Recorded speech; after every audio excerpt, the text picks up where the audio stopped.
नमस्कार मित्रों, बैठिए।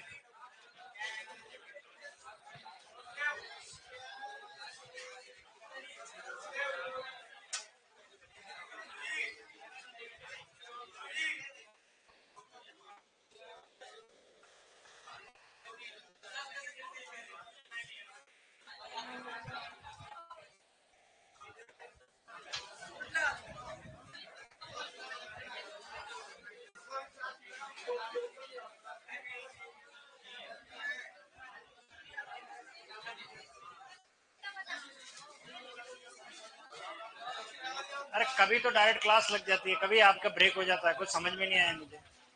मैं जल्दी आ गया, क्लास लेट हो गई। चलो बैठ जाओ।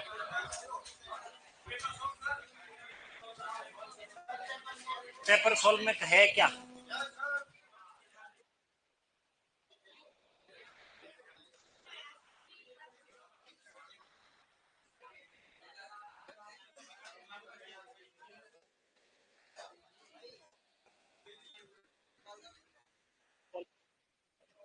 वर्तनी की दृष्टि से कौन सा शब्द अशुद्ध है? चतुरिणी।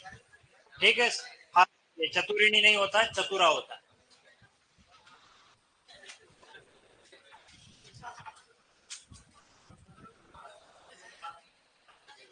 ठीक है, चतुरा होना चाहिए। स्त्री के लिए चतुरिणी नहीं आता, चतुरा आता है।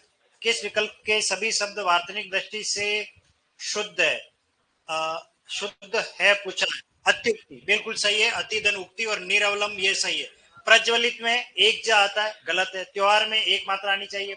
पारितोषिक तो ठीक है, लेकिन गत्यावरोध गलत है। श्रृंखला गलत है। आशीर्वाद गलत है। तो चौथा ऑप्शन सही है। वर्तनिक वर्तनी की दृष्टि से अशुद्ध शब्द है गृहिणी, सही है। दुर्वस्था सही है। सरोजीनी नहीं होता, सरोजीनी होता है। क्या होता है? सरोजीनी, ये राइट होना चाहिए। अगला,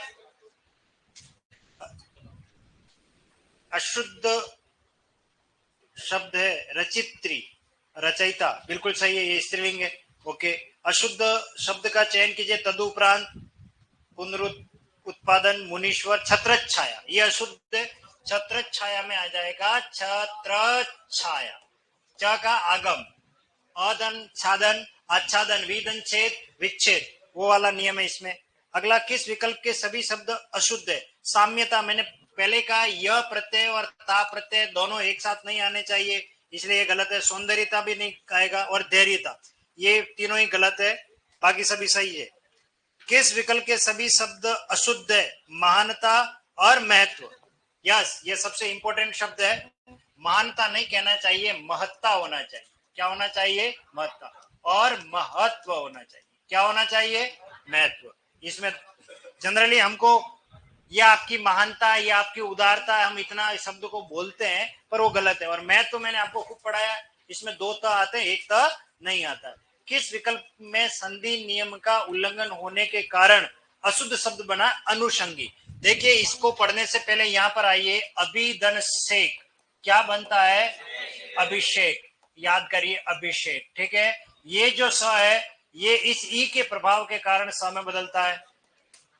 यह अनु और यह है संगी, और ये बनेगा अनुषंगी, ये आना चाहिए।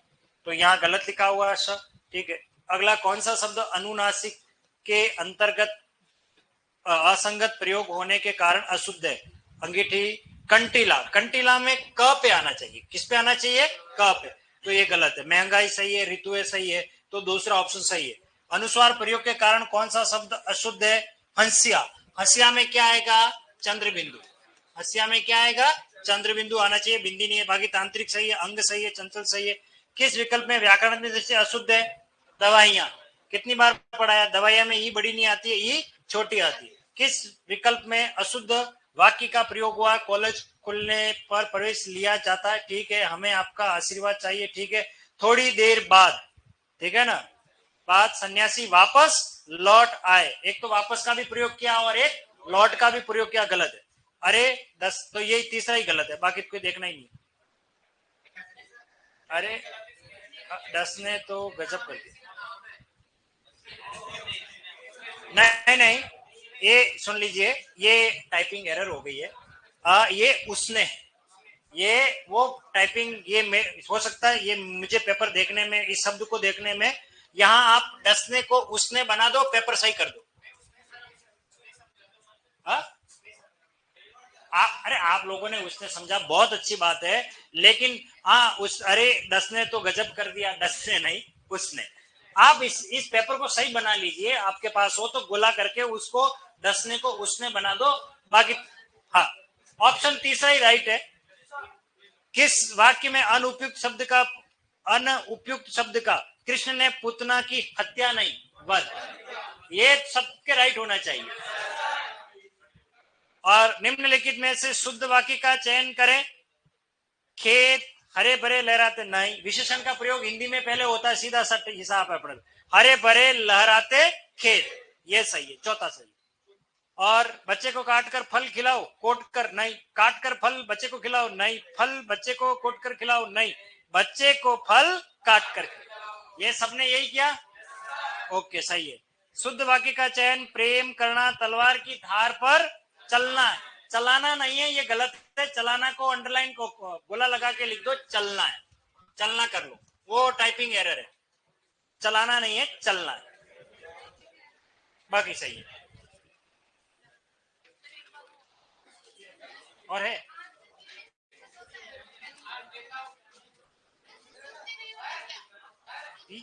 ये तो प्रश्न ही नहीं है, किधर है?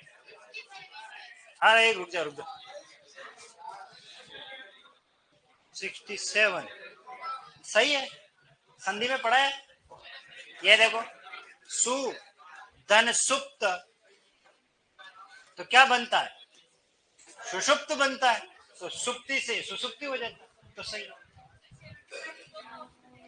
75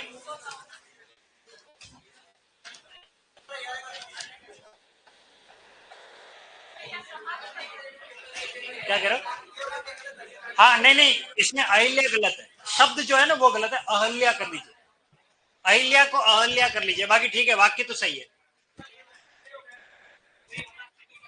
हाँ नहीं नहीं, शुद्ध वाक्य पूछा है, नहीं ये पूछ रहे हैं क्या होना चाहिए, तो शुद्ध तो नहीं है वाक्य, क्योंकि वाक्य में अंदर कौन आ रहा है? अहिल्या आ रहा है ना, अहिल्या थोड़ी होता है, क्या होता है? ये थोड़ी होता है, ये होता है। अगर ये होता तो फिर ये शुद्ध, तो वाक्य तो सही हो गया ना, प्रेम करना तलवार पे चलना।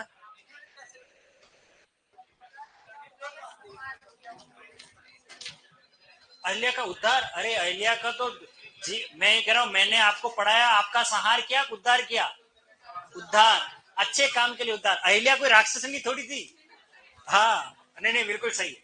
हाँ चलिए, ओके, यही पढ़ा रहा था, क्या पढ़ा रहा था? ओके, यस, ये लिख लीजिए एक बार, इसको लिख लीजिए आप, हाँ लिख लीजिए, फिर हम इस पर बात कर लेते हैं। अ प्लस व्यंजन से शुरू होने वाले, हाँ आज कुछ पहले वाले बैच के भी बच्चे जुड़े हुए होंगे, तो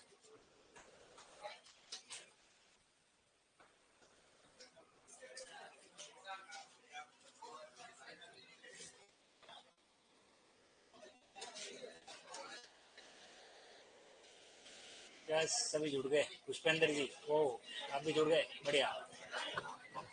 चलिए इनको लिख लीजिए, विलोम शब्द चल रहे हैं हमारे, ठीक है, विलोम शब्द पे बात कर रहा था मैं। वे शब्द जो स्वर से आरंभ होते हैं उसमें अन उपसर्ग लगा करके हमने बनाए, ठीक है, जैसे आवश्यक, अनावश्यक, अंत, अनंत, उर्वर, अनुर्वर, उपस्थित, अनुपस्थित, ठीक है ना, इस तरीके से हमने शब्द बनाए। तो अब हम अ प्लस व्यंजन से शुरू होने वाले शब्द, अर्थात इनमें व्यंजन से जो शुरू हो रहे हैं उसमें हम अ लगा करके संधि, सॉरी क्या बोलते हैं, विलोम शब्द बनाएंगे। व्यंजन के ऊपर बिंदी लगाओ, नहीं तो व्यजन हो जाएगा, और व्यजन यानी पंखा, अर्थ का अनर्थ हो जाएगा, एक बिंदी भी नहीं लगाओगे। विजन यानी जन रहित, सन्नाटा होता है जहां, एकांत जिसको बोलते हैं। और भी शब्द हैं इससे आगे, थोड़ा फास्ट लिखिए। विताल, सगोश, वो बुक किसके पास थी कल परसों, कौन लेके आया था? हाँ, कोई करेक्शन होगा तो मैं हाथों हाथ इसमें कर लूंगा, ठीक है। हाँ हाँ सुरुचि, अब वो जो मैंने रेड लिखा है, देखो मात्रा जिसमें बड़ी है वो नहीं होगी, छोटी आती है, रुचि में मात्रा छोटी आती है।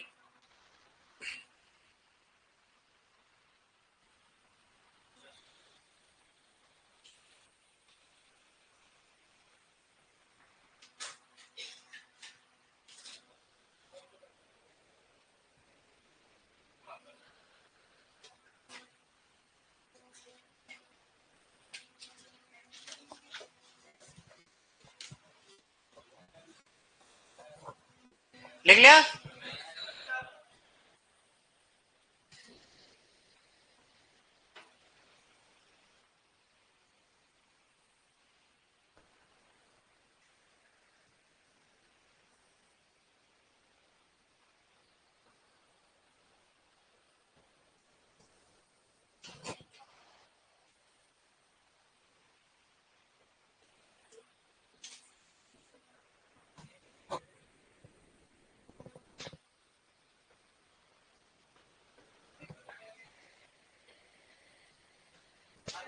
चले आगे? ओके, इससे आगे आया कुछ और है शब्द है वो भी लिख लो। चीर, टुकान, द्वैत। चीर नहीं, चीर में मात्रा छोटी करनी है आपको, इसमें मात्रा छोटी कर देना। चीर यानी वस्त्र हो जाता।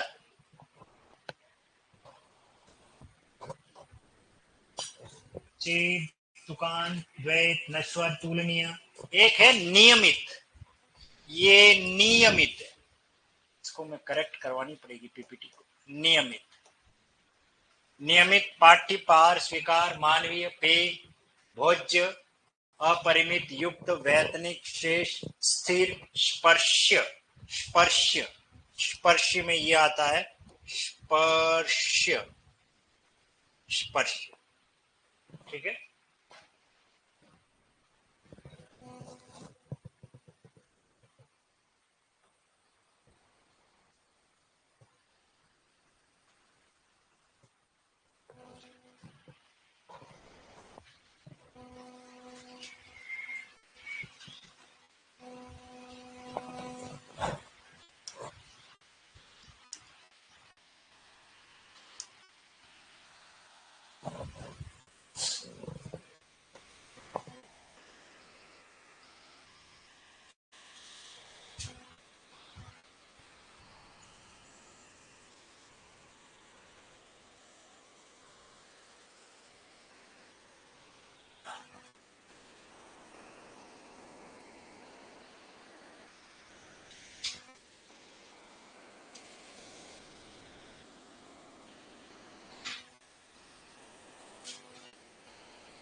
हो गया?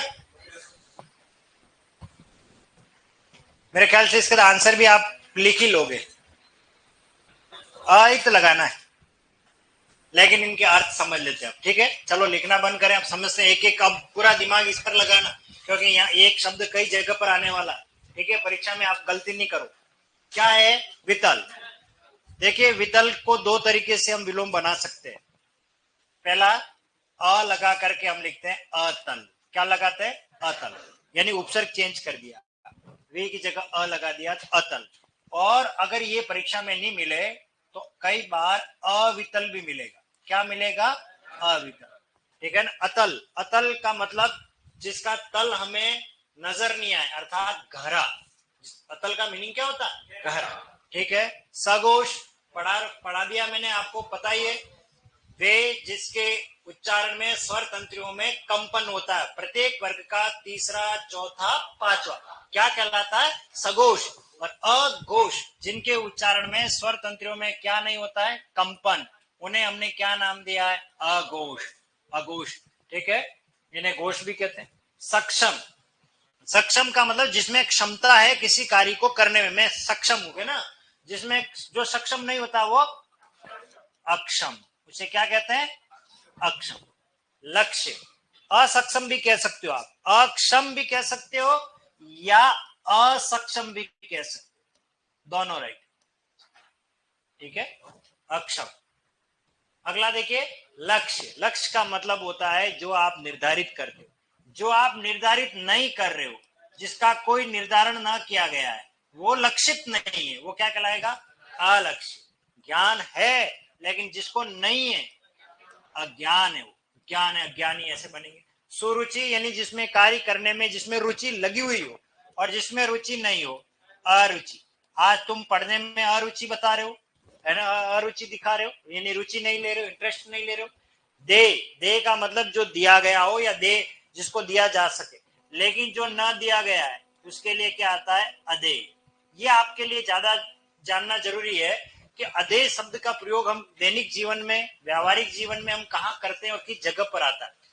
अदे कक्षा 12 जब पास होके जाते हैं, तब हम कभी विद्यालय में जाते हैं तो हम हमारी मार्कशीट आती है, तो विद्यालय में जाने से पहले वो अदे प्रमाण पत्र मांगते हैं हमसे। बहुत सी जगह पे ली जाती, बहुत सी जगह ऐसे दे दी जाती। कॉलेज में भी आप ग्रेजुएशन कर लिया है और आप जाओगे, कॉलेज छोड़ रहे हो, तो कॉलेज वाले आपसे अदे प्रमाण पत्र, नो ड्यूज इंग्लिश में बोलते हैं। नो ड्यूज का अर्थ होता है कि ये बालक, इस बालक की कोई विद्यालय से बकाया नहीं है। हो सकता है वो बालक कभी एनसीसी में रहा हो, तो एनसीसी से संबंधित या स्काउट से संबंधित कोई यूनिफॉर्म या कोई स्कूल की संपत्ति है जो उस बच्चे को इश्यू की गई हो। जैसे कहीं गेम्स में रहो, कई बार बैट उसको इश्यू कर दिया जाता है, कई बार रैकेट इश्यू कर दिया जाता है, वो खेल से संबंधित है। कई बार किताबें लाइब्रेरी से इश्यू कर ली जाती, और वो फिर बच्चा चला जाता है टीसी लेके, तो वो किताब उसके साथ ही चली जाती है, तो विद्यालय की संपत्ति का क्या होता है? नुकसान। इसलिए खेल डिपार्टमेंट में, पुस्तकालय में, जो जो कार्यालय से संबंधित जहां जहां होते हैं, तो उनसे टीचर से साइन करवाया जाता है, हाँ इस बालक से कोई बकाया नहीं है, अब आप इसको टीसी दे सकते हो। उसको कहते हैं नो ड्यूज देना। अदे, अदे, कोई बकाया नहीं है उसके लिए। सुगम, आसानी से जिसको समझा जा सके, और जिसको आसानी से ना समझा जा सके, अगम है, उसको अगम कहते हैं। जय, जय यानी जीतने योग्य, और जिसे जीता न जा सके, अजय या फिर पराजय। अजय सही ज्यादा। जय का पराजय तो ठीक है, कहीं किताब में मिल जाएगा तो आप लिख देना, जय पराजय। इसको पराजय, जय का अपोजिट पराजय, जय यानी जीतना, पराजय यानी हार। लेकिन जय का अजय भी लिख सकते हो। जय का मतलब जीत है, जिसको अजीत, जिसको जीता न जा सके, उसके सेंस में। विज्ञ, ज्ञ का अर्थ है जानना, वि यानी विशेष, यानी विशेष रूप से किसी बात का ज्ञाता है वो विज्ञ है। जो कुछ भी नहीं जानता है वो अज्ञ है। वो क्या है? अज्ञ। अज्ञ भी लिखते हैं इसका, ठीक है। ससीम, सीम यानी सीमा, वो मोबाइल में डालने वाली सिम नहीं है ये। सिम का मतलब है सीमा। ससीम जिसकी कोई सीमा है उसको कहते हैं ससीम। जैसे हमारे 3,42,200 वर्ग किलोमीटर हमारे राजस्थान की क्या है? सीमा। तो ये ससीम है हमारा राजस्थान, लेकिन जिसकी कोई सीमा नहीं। ये आकाश अनंत है, कोई सीमा है क्या? नहीं। तो हम कई बार बधाई देते हैं तो असीम शुभकामनाएं, क्या देते हैं? असीम, यानी मेरी शुभकामनाओं की कोई सीमा नहीं है, लिमिट ही नहीं है, इतनी शुभकामनाएं आपको। देखो इस शब्द के अंदर कितना वजन है। असीम, असीम प्रेम है आपके प्रति, इसकी कोई सीमा नहीं, कोई लिमिट नहीं है। उसके लिए हम इसका प्रयोग करते हैं असीम। गम्य, जहां जाना पहुंचना आसान है, जा सकते हो, उसे गम्य कहते हैं। लेकिन जहां पहुंच नहीं सकते हो उसके लिए अगम्य, उसे क्या कहेंगे? अगम्य। नित्य, सदैव होता कोई कार्य, और अनित्य, ये लड़का अनित्य है, कभी आता है कभी नहीं आता, इरेगुलर है। सुकाल, अच्छा समय, लेकिन जो समय अच्छा ना हो उसके लिए अकाल, ठीक है। दुर्भिक्ष कहते हैं अकाल को, हिंदी में मतलब संस्कृत में क्या कहते हैं? दुर्भिक्ष। दुर्भिक्ष का मीनिंग है दुर्धन भिक्ष, यानी कि उस ऐसे समय की बात, भिक्षा भी नहीं मिल सकती, इतना मतलब टोटा हो गया अन्न का, खाने का। अभी जाओ किसी के घर पे तो आप 10 घर घूम के आओगे तो कहीं कहीं भिक्षा मिल ही जाती है, कुछ न कुछ तो मिल ही जाता है। लेकिन कभी ऐसा भी समय आता है कि लोगों के घर में भी नहीं है। हमारे देश में अकाल की स्थितियां बनी हुई है, आप जीके में पढ़ते हो तो कई अकाल ऐसे भी हुए। तो दुर्भिक्ष कहते हैं उसे, जहां भिक्षा भी नहीं नसीब होती हो, उसे अकाल का ही दूसरा नाम है। खाद्य, जो खाने योग्य हो, जैसे रोटी चावल दाल, ये सब खाने योग्य, लेकिन भट्टा अखाद्य, खाने योग्य नहीं है, ठीक है ना। अखाद्य, जो खाने योग्य नहीं है उसको हम किस श्रेणी में रखते हैं? अखाद्य। ये बस है। अब आप इसमें किसको रखते हो नहीं रखते हो इस पर। ये जिसे जाना जा सके, और जिसको जाना न जा सके अज्ञेय। सच्चिदानंद हीरानंद वात्स्यायन अज्ञेय। हमारे हिंदी में कवि रहे और वो हिंदी साहित्य में कविता लिखते थे किसी पत्रिका में, तो उसका नाम नहीं लिखते थे, ऐसे लिखते थे। पहले नाम लिखे थे, 2-3 बार नाम लिख करके दी तो उनकी कविता रिजेक्ट हो गई, फाड़ के फेंक देते थे, डस्टबिन में डाल देते थे। तो उन्होंने कविता बिना नाम के लिखने का नाम कविता लिखना आरंभ कर दिया। फिर वो कविता सराही गई, पसंद आ गई, लेकिन पसंद आ गई पर नाम किसका रखें, तो उसने कविता के नीचे लिख दिया अज्ञेय। और वो कविता जब अखबार में छपने लगी तो उन्होंने देखा ये तो मैंने लिखी कविता, हूबहू वही पंक्तियां वही लाइन।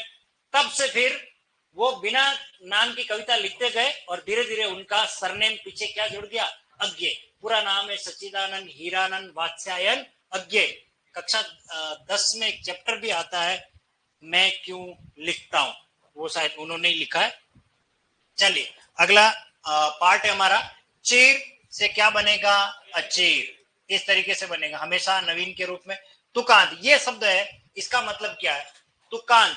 तुकांत का मतलब होता है कि वह रचना, वह गाने के बोल या वे गाने के बोल जिसके अंत में लिरिक मिलती हो, अंत वाला पार्ट हमेशा जब मिलता हो, ऐसी रचना कहलाती है तुकांत। जैसे देखिए, जय हनुमान ज्ञान गुण सागर, अंत में क्या आ रहा है, र आ रहा है, नहीं आ रहा है?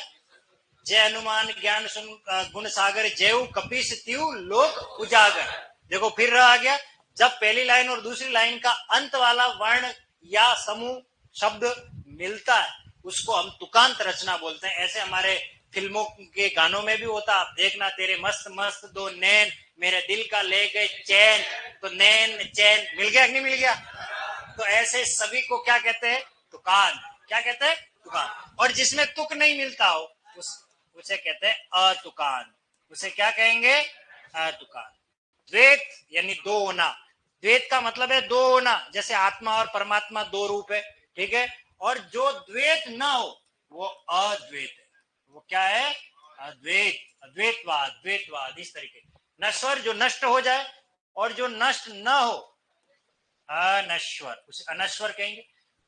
तुलनीय अर्थात जिसकी तुलना की जा सकती हो, सूर्य और चांद की तुलना की करो, वो तुलनीय पार्ट है, क्योंकि चंद्रमा रात में अपनी आभा मंडल में सबको अपनी ओर आकर्षित करता है और उसकी रोशनी बड़ी शांत, स्निग्ध और मधुर होती है।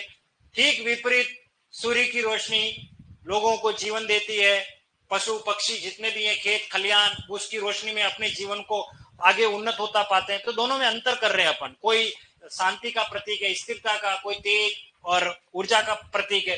तो सूर्य के बारे में हम बता रहे हैं। तो जब तुलना की जाती है तो वो तुलनीय, लेकिन जिसकी तुलना ही नहीं की जाए तो हम क्या कहते हैं, अतुलनीय। और जैसे मैं ये कहूं, हिंदी साहित्य में मुंशी प्रेमचंद का अतुलनीय योगदान, उनकी तुलना किससे करें, बहुत लिखा उन्होंने। लगभग मानसरोवर के 8 खंडों में 300-350 लगभग कहानियां उन्होंने लिखी है। गोदान, गबन, कर्मभूमि, रंगभूमि, प्रेमाशय, निर्मला, वरदान, सेवा सदन, प्रतिज्ञा, न जाने कैसे कैसे उन्होंने उपन्यास लिखे, बहुत कुछ लिखा है। तो उनकी क्या तुलना करें अपन, वो अतुलनीय, ठीक है। तो नियमित का क्या हो जाएगा, अनियमित। अनियमित जो रेगुलर नहीं है, कभी आता है कभी नहीं आता है पढ़ने। पाठ्य जो पढ़ा जा सके, ये देखो, ये जितना भी लिखा है ये पाठ्य है, ये पढ़ने योग्य है। लेकिन मैं ये कहूं, अब ये कन्नड़ में क्या लिखा है आप बताओ, क्या लिखा है, हमें नहीं पता क्या लिखा है। हा? अरे अंजलि मिलने नहीं आती, ये लिखा पागल। अरे कोई नहीं, मैं यूं बोल रहा हूं, पाठ्य अपाठ्य,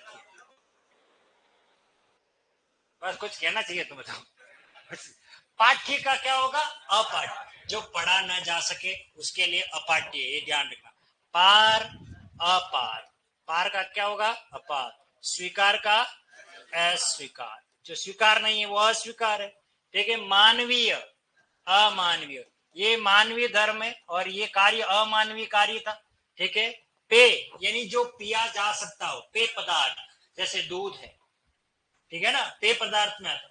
लेकिन कुछ अपेय, पेट्रोल पियो, हाँ नहीं सर मैं पेट्रोल पी के सोता हूँ, ऐसा थोड़ी होता। अपेय पदार्थ, उसको हम क्या नाम दे दिया है, अपेय। जो पीने योग्य ना हो। अब आपकी मर्जी, आप पियो नहीं पियो वो अलग बात है। नहीं सर मैं तो कीचड़ भी पी लेता हूँ तो अलग बात है, लेकिन जो खुले दिल से पिया जाए मन से, वो पेय पदार्थ नहीं है। पेय भोज्य अभोज्य, जो भोजन करने योग्य है वो भोज्य है, जो नहीं है वो अभोज्य। परिमित अपरिमित। अपरिमित, परिमित यानी मापा हुआ, जिसको मापा ना जा सके वो अपरिमित में आता। वेतनिक, युक्त का अयुक्त, युक्त यानी लगा हुआ और अयुक्त अलगाव। वेतनिक जो वेतन से काम करे और जो बिना वेतन के काम करता हो अवेतनिक। अवेतनिक अवकाश पर और सवेतनिक अवकाश पर। शेष, अशेष, शेष का मतलब कुछ बाकी रहे, और अशेष जिसमें कोई बाकी न रहे। स्थिर, स्थिर का क्या होगा अस्थिर, स्थिर का क्या होगा अस्थिर। स्पर्श्य अर्थात छूने से संबंधित है, छूने योग्य है। और अस्पर्श्य, अस्पर्शी का मतलब जो छूने योग्य नहीं है उसके लिए आता है अस्पर्श। चलिए लिख लीजिए इन्हें। हाँ हाँ लिख लिया सभी ने? ओके, किसी के बाकी रह गया लिख लीजिए।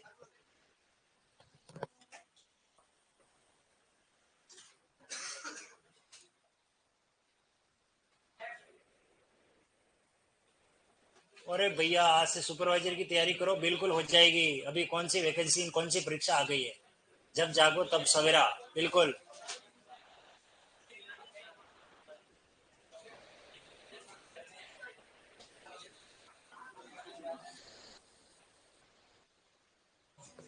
ये लिख लिया?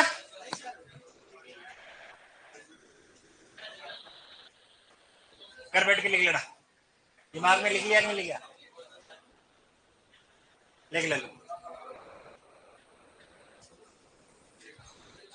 जिस कार्य में सीमा हो ससीम, जिसकी कोई सीमा न हो असीम। पर आप ये सोच रहे होंगे सर हमारे साथ में एक वर्कर है काम करने वाली, उसका नाम है भी सीमा है और वो हमारे साथ में भी है। अरे मैं बता रहा हूँ, कोई ये कहे कि सर आप ये कह रहे हो कि ससीम का मतलब है सीमा के साथ, इसका मीनिंग है ससीम, यानी कि जिसके जिस कार्य में कोई सीमा हो। तो हमारे तो कार्य में क्या, हमारे तो हुबहू सीमा हमारे सामने खड़ी है, तो वो ससीम ही है, सीमा सही। ठीक है ना, वो ससीम उसका मीनिंग है। यूं कह रहा हूं जिसकी कोई सीमा ना हो उसे क्या कहेंगे, असीम। ये अर्थ है, शब्द का मीनिंग बता रहा हूं, असीम। असीम भाव प्रकट हो रहे हैं। तो आप देखिए, इसलिए कभी ससीम नहीं होना चाहिए, असीम होना चाहिए। क्या होना चाहिए, असीम। ससीम में कोई वैल्यू नहीं है जितनी वैल्यू असीम की। चलिए नेक्स्ट लिख लीजिए। इसलिए सीमा का नाम नहीं रखना चाहिए। सीमा का मतलब है मर्यादा, बस इतनी जगह तक ही आप सिमटे हुए रहते हो। सीमा का मतलब ही यही है। और असीम जिसकी कोई सीमा ना हो उसको कहते हैं। हाँ, अब ये देखिए, ये एक मच्छर है। अब इसकी सीमा बस ये इस परिधि के अंदर अंदर ही है, लेकिन ये एक पक्षी है, अनंत गगन विस्तार करके वो उड़ सकता है कहीं पे भी। इसलिए ये ज्यादा बेटर है कि ये ज्यादा बेटर है, ये बस सिमटा हुआ कूप मंडूक कुएं की मेंढक की जैसी जिंदगी हो गई, बस यही उसके लिए दुनिया। ये आप कूप मंडूक मत बनिए, आप असीम बनिए। क्या बनिए, असीम। ठीक है ना, और किसी का नाम सीमा है तो आप जिंदगी में कभी सीमा मत रखना। हाँ, हाँ। सीमा बंधन में होती है और हम बंधन में रहने वाले नहीं है।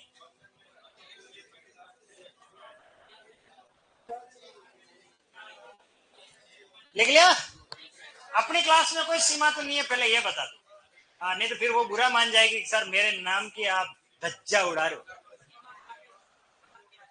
हाँ? अरे पाकिस्तान वाले अपने सीमा क्या मतलब है, अपने तो अपने ही सीमा से मतलब। हाँ, हाँ? ये कौन बोला? चले आगे। अरे नाराज हो जाएगा तो मेरे क्या फर्क पड़ेगा, ये बता। क्या? हाँ तो उससे क्या फर्क पड़ेगा बता तेरे। हाँ? तू चिंता मत कर, तेरी शादी है ना सीमा से नहीं होगी।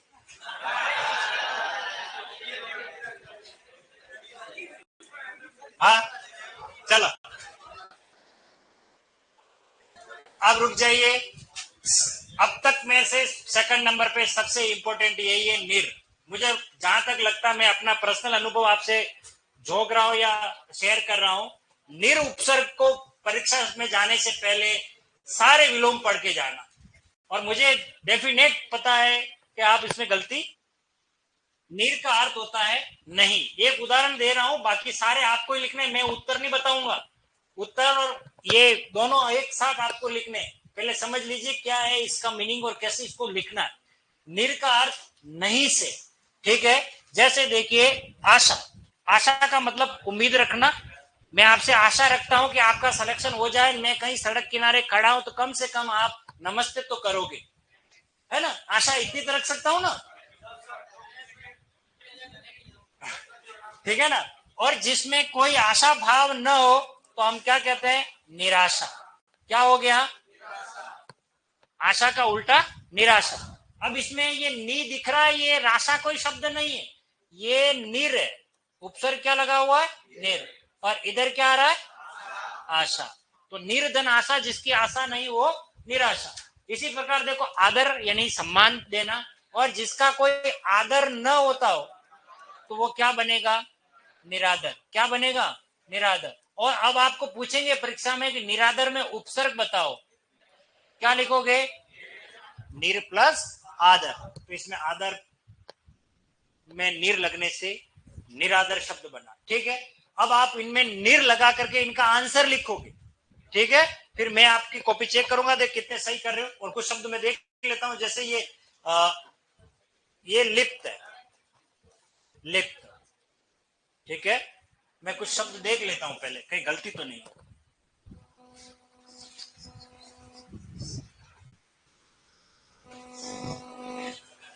चलिए लिख लीजिए इन्हें, नीर लगा करके आंसर लिखिए।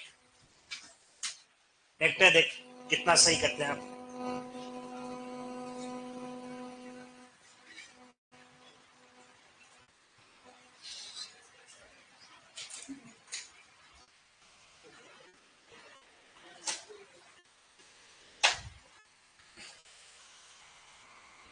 इसमें सीखना क्या है वो मुझे पता है, और आप गलती करोगे, इसलिए उस शब्द पर आप विशेष तौर से ध्यान देना जब मैं इनके आंसर बताऊंगा।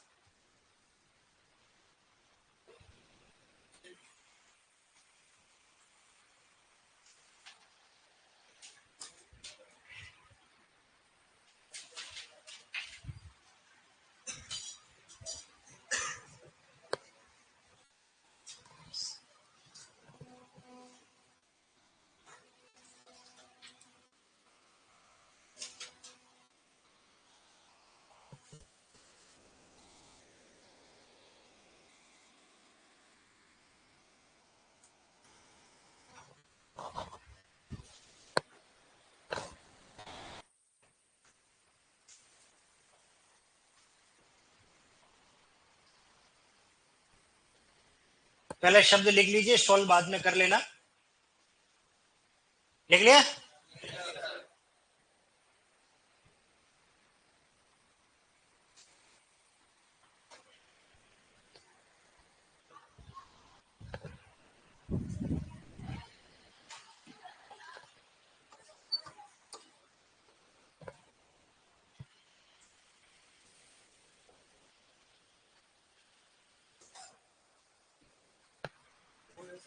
और है इसके बाद, और है कुछ और है, लिख लिए। अरे लिखो ना, झट झट फटाफट, सलोली सलोली लिख रहे हो।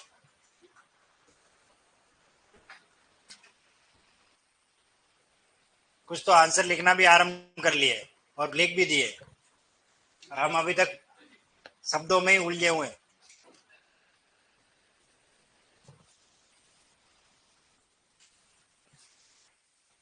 वैयक्तिक, सजल, सजीव, सबल, सगुण, सविकार।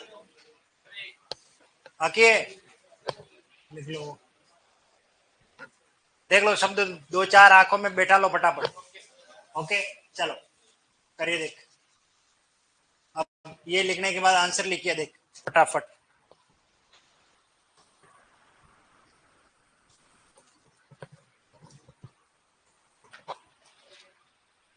ये टॉपिक आप लोगों को नहीं पढ़ाया था मैंने। अरे इसमें लगा ली थी क्लास इसलिए। हाँ, बाकी लोग का है। हाँ, नहीं। हाँ, ये आएगा कल। अच्छा, और ये आएगा बुध धन।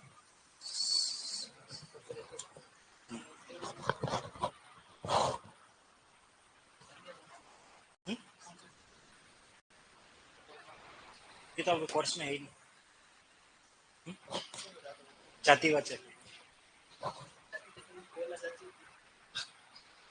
जैसे लिग्नाइट है, विटामिनी है, एंथ्रासाइट है, तो कोयले के प्रकार हुए कि नहीं हुए? तो ये जातिवाचक संज्ञा है। हाँ? नहीं ना ना, कुरुचि तो खराब रुचि, जिसमें रुचि नहीं हो। देखो, एक तो आप इंटरेस्ट से कार्य कर रहे हो तो सरुचि, रुचि के साथ है। लेकिन जिसमें रुचि नहीं है तो वो कुरुचि कैसे कह सकते हो? उसे अरुचि, रुचि का न लेना। ना ना ना ना, वो अलग है। हाँ, सभी जगह पर सु और कु थोड़ी लगे। जैसे सुपुत्र अच्छा पुत्र, लेकिन अब कुपुत्र वो खराब पुत्र है, तो वहां पर सु के साथ कु बैठता है। ये इसके पहली वाली क्लास में मैंने बताया है। अब कल नहीं थे ना, तो मैंने इसके साथ ये वाला भी अपन काम में ले सकते भी लोग।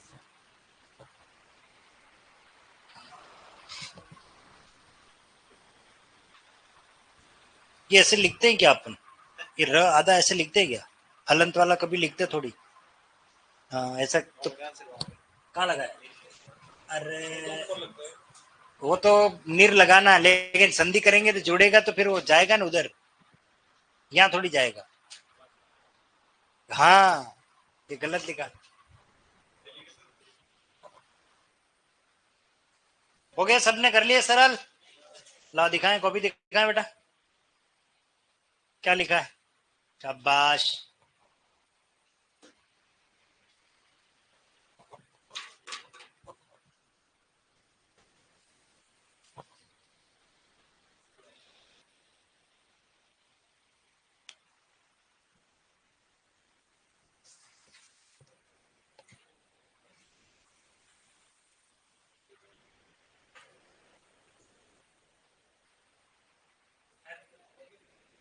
शाबाश, दिखाएं कॉपी, देखते देखते। बस जहां मैं सोच रहा था वहीं गलती कर ली है, बाकी ठीक है। शाबाश, बाकी तो ठीक है। बस जो सीखना है वही वही गलती हो रही है। हाँ, आपके भी लगभग सही जा रहे हो, लेकिन कुछ शब्दों में ये ऐसे कैसे लिखा है? ये क्या लिखा? कैसे कैसे होगा? नीर लगा कर नहीं, अरे। हाँ हाँ,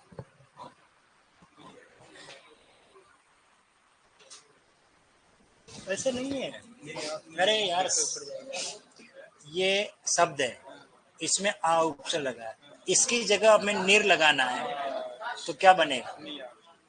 हाँ, अरे, इम्पोर्ट एक्सपोर्ट, आयात निर्यात, तो आप थोड़ा दिमाग लगाओगे। निरायात कभी शब्द सुना है क्या? यस करें, आंसर सरल करें। ये निरागमन, निरागमन कैसे होगा? चलिए मैं आंसर बता रहा हूं, अब पूरा दिमाग लगाओ इधर। कॉपियां देखिए, मैंने गलती की है बहुत सारों ने, लेकिन जहां गलती की है सोच रहा था वहीं की है, बाकी सब सही है। चलिए, सबसे पहला शब्द क्या आया है? अपराधी। अपराधी का होगा निरपराधी। निरपराधी, निरपराधी, निरपराधी।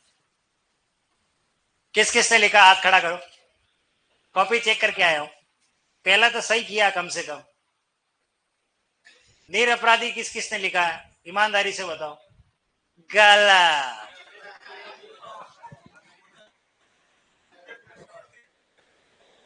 आप देखो, आप मेरी शैली अभी तक समझ में नहीं आया आपको। आपको पता है, मैं जब पढ़ा रहा था मैंने यहीं से उदाहरण लिया। नहीं, मुझे पता है आप लोग गलती करोगे, और क्यों गलती करोगे, क्योंकि चीज मुझे समझानी है। क्योंकि इस लीक से हटकर भी कुछ शब्द हो सकते हैं। ठीक है ना। अगर मैं इसको समझा देता तो आप सभी शब्द सही कर लोगे ना। तो इसलिए मैंने आप पर ही छोड़ा। देख आप क्या करते हो इसमें ध्यान रखना। देखिए अब यहां सीखने वाली बात, मैंने कहा निरुपसर्ग क्यों इंपॉर्टेंट है। जितने भी इकारांत शब्द होते हैं, इकारांत का मतलब जिसके अंत में क्या आता है, ई, तो निरुपसर्ग लगता है तो ई लगाने की आवश्यकता नहीं होती। तो अपराधी का होता है निर अपराध। क्या होता है, निरपराध। अब इसका मतलब समझ लीजिए, अपराधी का मतलब जिसने अपराध किया है वो अपराधी कहलाता है, लेकिन जिसने कोई अपराध किया ही नहीं उस वो कहलाता निरपराध। मुझ निर अपराध पर आरोप लगाया गया, मैंने कोई अपराध नहीं किया। निरपराधी कभी जिंदगी में नहीं बोलना, निर अपराध बोलना है। क्या बोलना है, निरपराध, ये ध्यान रखना। तो यहाँ निरपराधी नहीं होना चाहिए, निरपराध। और शब्द शुद्धि में भी आएगा निरपराधी कोई शब्द नहीं है, निर अपराध होता है, ये ध्यान रखना। अस्त्रीकरण, देखिए अस्त्रीकरण में हम निर लगाएंगे तो ये बन जाएगा निरस्त्रीकरण, ये आएगा। क्योंकि र पूरा क्यों आएगा, क्योंकि ये अ उसमें जुड़ जाएगा। ये किस किस से लिखा है, सही है, ये सही है। हाँ, आधार निराधार, जिसका कोई आधार नहीं उसका भामाशा कहा निराधार, यही लिखा सभी ने। ओके, आदर हो गया। आश्रित निराश्रित, ये निराश्रित, आश्रित का क्या होगा, निराश्रित। आशा निराशा, आयात निर्यात, आयात विदेश से सामान मंगाना और विदेश सामान भेजना, निर्यात। आमिष, ये आपके काम का है, ये आपको पूछेंगे एक वाक्यांश में। ध्यान रखना, जो मांस का भक्षण करता है, मांस खाता है, मांसाहारी जो होता है उसके लिए शब्द है आमिष। जो मांस नहीं खाता उसको कहते हैं निरामिष, ये ध्यान रखना, उसे निरामिष कहा जाता है। ये बहुत प्रचलित शब्द है, कंपटीशन में खूब आया। निरामिष का मतलब होता है जो मांस नहीं खाता हो। फिर कहोगे सर ये क्या है, अरे इधर ध्यान दे दिया कर भाई थोड़ा बहुत। निर्यात को क्या करना है, आयात सामान मंगाना, भेजना क्या कहलाता है, निर्यात। तो अब आप इधर देखो, ये आ है, आ की जगह क्या लगाना है, निरी तो लगाना है, यात मूल शब्द है। अब यहाँ पर तो देखिए ये आधार में हमने आ हटाया, क्या बनाया, निराधार।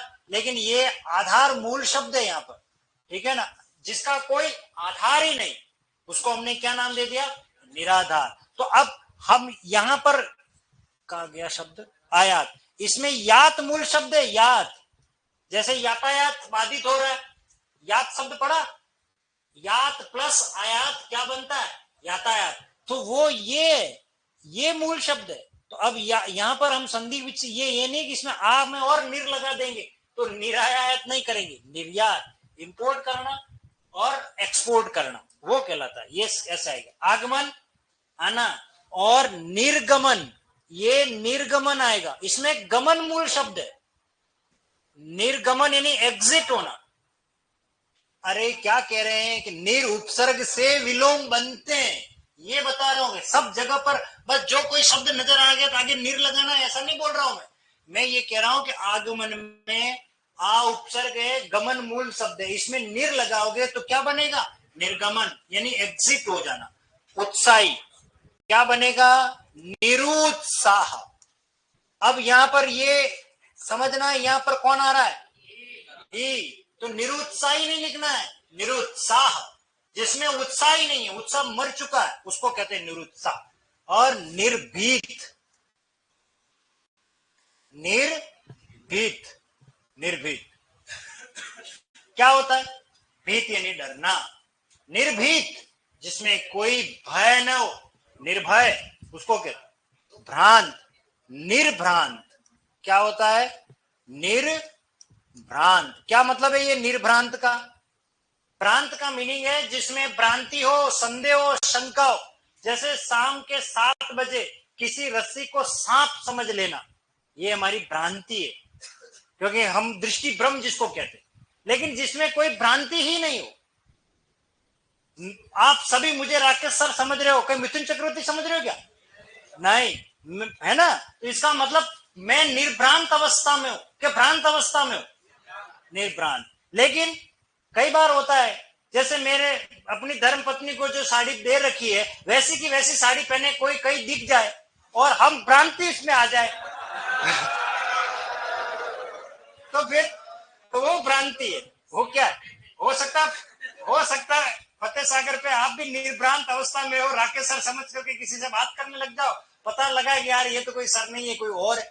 होता है कद काटी रंग रूप से हम कई बार धोखा खा लेते, वो भ्रांत अवस्था है। लेकिन जिसमें भ्रांति नहीं है उसको निर्भ्रांत कहते हैं। इसका मीनिंग इतना ही है बस।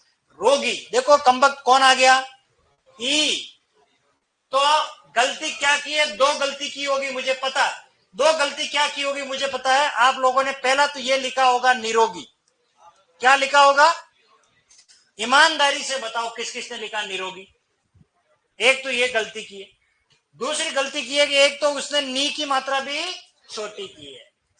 मैंने आपको पढ़ाया है कि निर के साथ र की जब भी शब्द से संधि होती है तो नी बड़ी होती है। वेरी मोस्ट इंपोर्टेंट लिखना है इसे। और इसका सही आंसर होगा निरोग। जिसमें रोग न हो उसको कहते हैं निरोग। उसे क्या कहते हैं? निरोग। हुई गलती? ये ध्यान रखना, निरोगी नहीं लिखना है और उसमें भी मात्रा छोटी नहीं करनी है, निरोग लिखना। अब फिर कौन आ रहा है? ई की मात्रा। तो लोभी का मतलब लोभ रखने वाला, लालच। अरे ये लोभी है, लेकिन ये है निर्लोभ। हाँ, निर्लोभ बाबा, अर्थात जिनमें कोई लोभ नहीं, कोई लालच नहीं है। क्या लाए थे क्या ले जाएंगे, सब मोह माया छोड़ चुके हैं। ठीक है ना? निर्मोह, जिसमें मोह ही नहीं रहा। तो निर्लोभ है जिसमें लोभ ही नहीं है। सरस का क्या लिखे? अमूल। नीरस। और मैंने आपको कहा नीरस है, ये देखो ये र आ गया तो मात्रा बड़ी। जिसमें रस न हो उसे नीरस कहते हैं, मात्रा बड़ी आएगी। लिप्त, किसी में लगा हुआ, और यह है निर्लिप्त।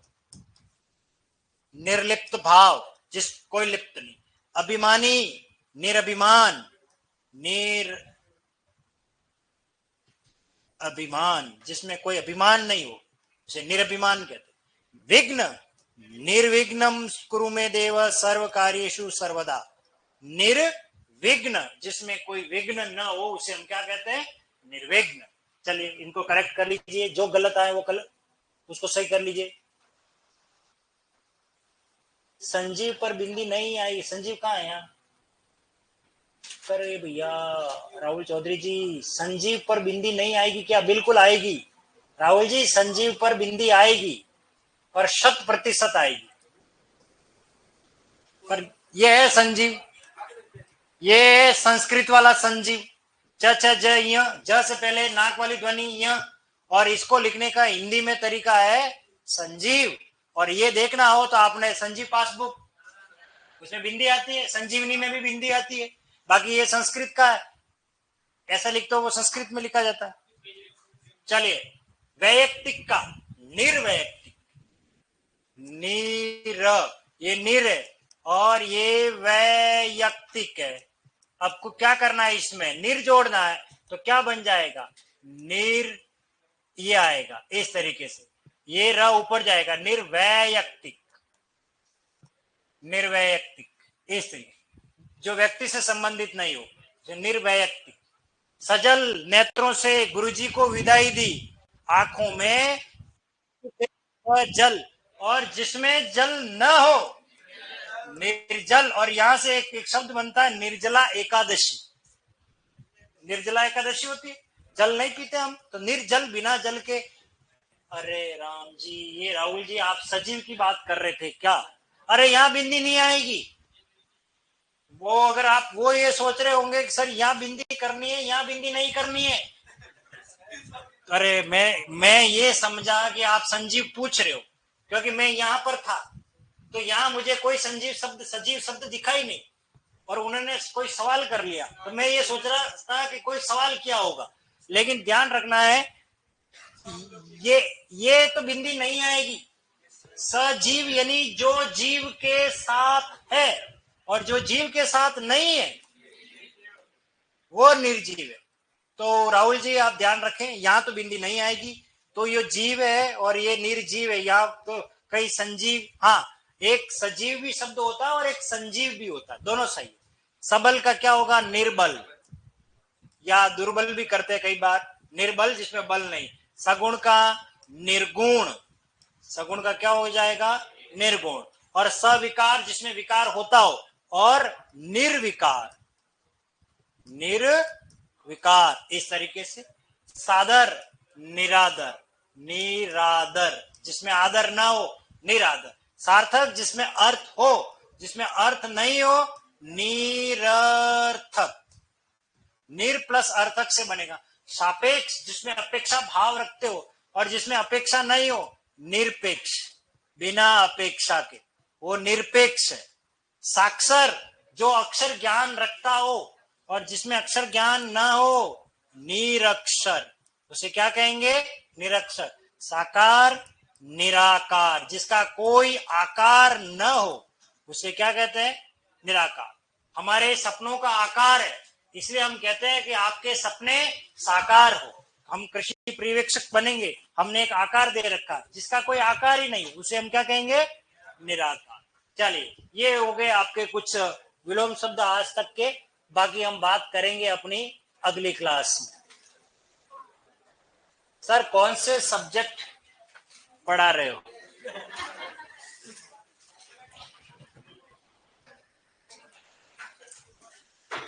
मोबाइल के अंदर से होकर पाए लागू। ओह,